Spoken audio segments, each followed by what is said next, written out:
I'm Effie Parks. Welcome to Once Upon a Gene, the podcast. This is a place I created for us to connect and share the stories of our not-so-typical lives. Raising kids who are born with rare genetic syndromes and other types of disabilities can feel pretty isolating. What I know for sure is that when we can hear the triumphs and challenges from others who get it, we can find a lot more laughter, a lot more hope, and feel a lot less alone. I believe there are some magical healing powers that can happen for all of us through sharing our stories, and I'll take all the help I can get. Once Upon a Gene is proud to be part of Bloodstream Media. Living in a family affected by rare and chronic illness can be isolating, and sometimes the best medicine is connecting to the voices of people who share your experience. This is why Bloodstream Media produces podcasts, blogs, and other forms of content for patients, families, and clinicians impacted by rare and chronic diseases. Visit bloodstreammedia.com to learn more. Hello, friends, and welcome to the show. I'm Effie Parks, your host. So I'm working on a project, and I need your help. This is evergreen, so whenever you're listening to this, whether it's live March 2023 or if we're in the future to 2024, umbrella diagnoses such as cerebral palsy, autism, epilepsy. A lot of the times, those families get left behind and they don't necessarily get the education or the opportunity to know that there's most likely an underlying genetic variant cause of the symptoms. What I'm working on is gathering some testimonials from families and patients like you who listen to this show. If you were given an umbrella diagnosis like cerebral palsy and then later pursued genetic testing and found a variant, such as CTNNB1, I would really like to hear from you. Have a little testimonial about that odyssey and the impact it has on your family to have that actual diagnosis. Can you please email me at hello@onceuponagene.com or just go to my website in the contact sheet and please get a hold of me. So today I am talking with the founder of Rare Patient Voice. Hot topic is a lot of patients feel like they're being used for their information and they have to go out of their way. They're sick, their kids are sick. It takes a lot of energy to not only show up to something, but to talk about it. So the Rare Patient Voice connects families and caregivers of rare and non-rare diseases with opportunities to share their stories, their opinions with companies and researchers by participating in all types of studies. These include surveys, phone interviews, bulletin boards, focus groups, clinical trials, and more. So please check it out. They also have a referral program they'll talk about in the episode. It's a way for you to be an active advocate, but also get compensated for your time. Please enjoy my conversation with Wes Michael. Hello, Wes. Welcome to the podcast. Hi, Effie. It's great to be here. Good. I'm so glad to talk to you. This whole idea of patients and caregivers getting paid is a hot topic right now. So I'm glad to kind of dig in and get your perspective on it. Sure. Yeah. Can you tell our friends listening a little about what you do? Okay. So I started this company. It's called Rare Patient Voice. It's almost 10 years ago now. We're very excited. Next 2023 will be the 10th anniversary. Wow. Congratulations. Yeah. So what we do is we invite patients and caregivers to take part in studies. Typically, it's a phone interview, or nowadays it's a Zoom interview, right? Or an online survey or an online focus group, that kind of a opinion research. And we invite folks to do that for our clients who typically are working on behalf of pharma companies or device companies or academics, that people that really want to know what patients are thinking. And they get compensated for it. It has been at the rate of $100 per hour. We're very excited. Going into 2023, we're raising that, right? There's been inflation. It's going up to $120 an hour. So good for everybody. That's awesome. So Rare Patient Voice is kind of like a middleman in that you collect the data and the stories from patients, and then you provide it to whomever, researchers, clinical trial specialists, things like that. You're right. We go out to patient events and walks and conferences and fundraisers and meet with patients and invite them to join. And if they're interested, they sign up. And then when we get a request that matches their condition or disease or category, then we'll send them an email. So we're the one that, we have these folks that are interested, and then people come to us and say, boy, do you happen to have hemophilia patients or lupus patients or fibroid, whatever it might be. And we'll say, well, we'll ask the ones that have joined. And so, yeah, we're matchmaker. We're the matchmaker. You're the matchmaker. I like that term. What inspired you to do this, Wes? Is there some reason that you specifically chose rare disease? Was it always rare disease in the beginning, or was it just patient stories and stuff in general? My background was not in healthcare. I was involved in market research for Wheaties and Cheerios and things like that. They're not rare at all, right? But then I moved into the healthcare field almost 30 some years ago now, I guess. And it was very exciting because companies there were just learning to talk to patients. They were used to talking to physicians, right? Well, the physician prescribes it. That's all we need. They started doing those ads on TV for drugs that went right to the patients. And so companies said, we need to listen to patients. So I got involved in doing research where companies wanted to listen to what patients had to say. The germ of this idea was interesting. We were contacted by a company that was in the rare disease space. They worked in hemophilia. And they said, look, there's very few of these people, but they're very important to us. We'd love to talk to them through surveys and interviews throughout the year, just to really learn what they're thinking, what they think about our product, what they want to see in new products, everything that a company really should want to know about their consumers. They say, can you build us a panel? We call the term a panel. It's like a community of folks with hemophilia, and then we'll do surveys and interviews throughout the year. So we went to the National Hemophilia Foundation, which is the big organization, and had a booth and set up our table, and we're able to talk to people and say, hey, if you'd like to sign up, please sign up. It was pre-internet. It was paper and pencil, but it worked. People were very interested in sharing their opinions. They signed up. We would send out, and again, in those days, it wasn't even an internet survey. They would get surveys in the mail, they get phone interviews, that kind of a thing. But it worked really well. And that would have been it, except we'd go back every year to the Hemophilia Foundation conference. And a couple of years later, somebody came up to me from a different company that also worked in hemophilia. And they said, I hear you have this, patient panel. Can we access it? And I said, well, no, because, it was paid for by client A. We can't let client B or C use it. And we never give out any names or anything. It's us, reaching out ourselves to folks and getting the answers to questions. But anyway, we said no. But it got me thinking, why not create a group of people that could be invited to studies for all sorts of companies and all sorts of different conditions and diseases? And so that was the idea. And I didn't do anything about it for years because I was busy working. I was busy working with that company. But then, so 10 years ago now, I for various reasons, the company I was working for was a very good company, but it ran short on cash. And my boss said, hey, how about we don't pay you for a few months and we'll see how things turn out in a few months and we'll do this and we'll do that. And that was nice. But I thought, well, I'm not getting paid. Maybe I'd rather do this idea that I had for many years, right? And it's all about healthcare. At the time, my wife had not been working. She'd been raising our kids. And she was eager they were like 11 or 12 at the time. She was eager to get back in the workforce. And guess what? A job dropped into her lap with healthcare that she was interested in. And it was like perfect timing. You do that, I'll start this. And thank God, everything worked out. And again, I guess what I started with? Hemophilia. I had done it before, right? I knew it worked. I didn't know if we would do anything ever beyond hemophilia. I just knew, hey, that'll work. Let me go to the hemophilia conference. Now we represent 750 plus diseases. The good news is the demand's there. Companies really want to hear what patients and their caregivers have to say. And we get requests all the time, and it's get grown, and we paid patients over $9 million for taking part. So it's really been a win-win. So it obviously can't just be about money, right? Like patients don't want to just make $100 an hour and you do this, and then ultimately, the pharma company or whomever gets what they want in the end. How do you position this with patients to make this feel like more of a personal experience rather than so transactional? Because talking about their disease and their day to day, it's hard to do, and it's taxing, and it's also really personal. So how do you build that relationship and going beyond just getting paid to tell your story? That's a great point. It's funny when we ask our patients, hey, why do you do this? How can we make it better for you? Nobody leads with it's about the money, because you're right. That's kind of an add-on, an addition, a nice to have, but it's never the first thing that people say or feel. The first thing is people are so excited that somebody cared. I always say nobody's going to do a survey for fun. These companies are paying. It's only when they're working on it. It's a new treatment, a new service, something new. It might help a little bit. It might help a lot, but at least somebody's trying to do something. So people are like, oh my God, if I can help, if it doesn't help me, if it helps people coming behind me, I feel like I'm doing something.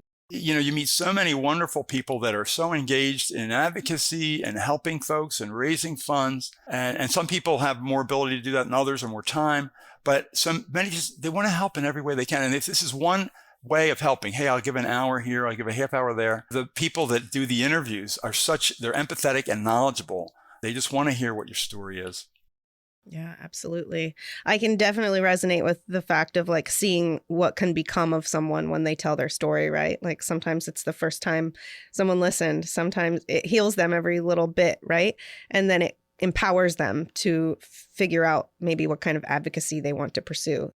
Well, and you see that on your podcasts, right? People get a chance to do that. And there's something about that, right? Something about telling people's story that it kind of validates them, right? And their experience and what they're going through and makes it real.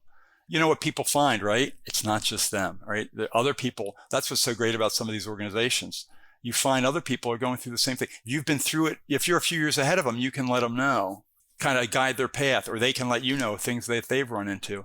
It feels so good not to not feel alone. You may be the only one in your town or city with one of these conditions, but there are other people around the country, around the world.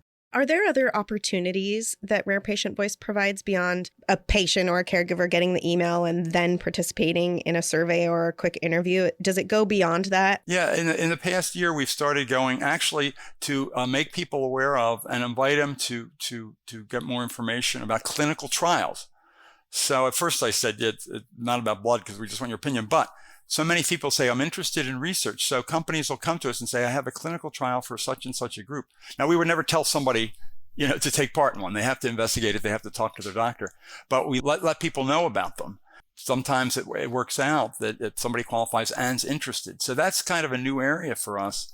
It wasn't my background or experience, but it's like, hey, we have people and they're interested. For us, it's the same process. We can send them an email about a clinical trial just as we could about a Zoom interview. So that's pretty exciting. Yeah, no, that's really exciting, especially since clinicaltrials.gov is almost impossible to navigate or look at without cringing. It's funny you say that because the idea is so good. Yeah, if you ever click on anything, it's like either there's so many things or you're not quite in the right place. It's a shame. So anything we can do to help raise the awareness among folks is just one, we're just one group doing this, but anything we can do to get people aware, because that's the biggest problem with clinical trials is finding folks that are interested in it. And so if we can get the word out, that's good. The other thing that we've done, it's more the same, but we used to just work in the US. And then so many of our clients and so many of the advocacy groups we work with, they may be based in the US, but the World Wide Web, right? It goes around the world. And so the people all around the world are interested in taking part. And our clients said, can you please, we love all your folks. Can you have them in other countries? So we've branched out to others, especially including some of the big countries in Europe. Well, yeah, that's super exciting. Because, you have to handle different languages. There's as many people in Europe as there are in the US. So give them a chance to. Especially embarking on the clinical trial stuff, it's imperative that you get a more diverse group than what you have. Oh, yeah. There's one area in clinical trials that I'm especially excited about is more and more often they're able to do it decentralized.